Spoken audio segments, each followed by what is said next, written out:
Israel Hamas जंग खत्म होने को है। लेबनान में भी फिलहाल शांति नजर आ रही है। इसी बीच ये खबर सामने आ रही है कि इजराइल का एक बड़ा दुश्मन हिजबुल्लाह नेता हसन नसरल्लाह को कब्र से बाहर निकाला जाएगा। नसरल्लाह के शव को कब्र से निकालने का काम उनकी मौत के 194 दिन के बाद होगा। दरअसल हिजबुल्लाह संगठन ने अपने पुराने चीफ को पूरे सम्मान के साथ अंतिम विदाई देने का फैसला किया है। यानी कि अब दूसरी बार हिजबुल्लाह के पूर्व चीफ हसन नसरल्लाह को दफनाया जाएगा, जिसकी तारीख तय हो गई है। ईरान समर्थित चरमपंथी संगठन के हिजबुल्लाह वर्तमान चीफ नईम कासी ने रविवार 2 फरवरी को बताया कि नसरल्लाह को 23 फरवरी को बैरूत के बाहर दफनाया जाएगा। कासिम ने सुरक्षा हालात का हवाला देते हुए महीनों तक नसरल्लाह के अंतिम संस्कार नहीं होने की बात की।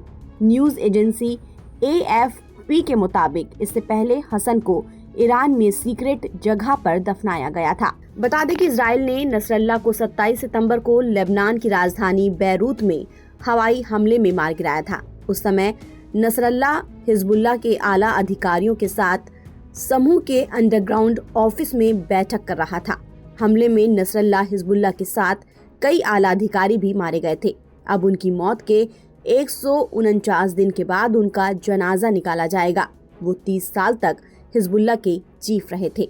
कासिम ने पहली बार इस बात की भी पुष्टि की कि हिजबुल्लाह के प्रमुख अधिकारी हासेम सफीउद्दीन को भी दफनाया जाएगा, जिसे नसरल्लाह के उत्तराधिकारी के रूप में चुना गया था। लेकिन इससे पहले ही इजराइल ने अक्टूबर में उसे मार गिराया था और अब नसरल्लाह के साथ ही सफीउद्दीन का भी दोबारा से अंतिम संस्कार किया जाएगा।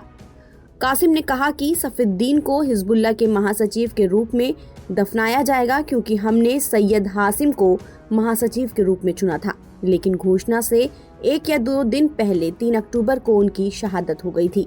मिली जानकारी के मुताबिक नसरल्लाह को बैरूत के बाहरी इलाके में पुराने और नए हवाई अड्डे की सड़कों के बीच एक चुनी गई जमीन में दफनाया जाएगा, जबकि सफीउद्दीन को दक्षिण लेबनान में उनके गृह नगर डेर कानून में दफनाया जाएगा।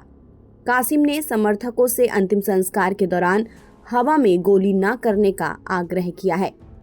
नसरल्लाह और सफीउद्दीन को दोबारा दफनाने की घोषणा अमेरिका की मध्यस्थता में हुए युद्ध विराम के कुछ ही दिन के बाद हिजबुल्लाह ने की है, जिसके तहत 18 फरवरी तक लेबनानी आतंकवादी समूह और इजराइल के बीच युद्ध पर रोक लगी थी, जिसके बाद इजराइल ने अपने सैनिकों को दक्षिण लेबनान से वापस बुला लिया था।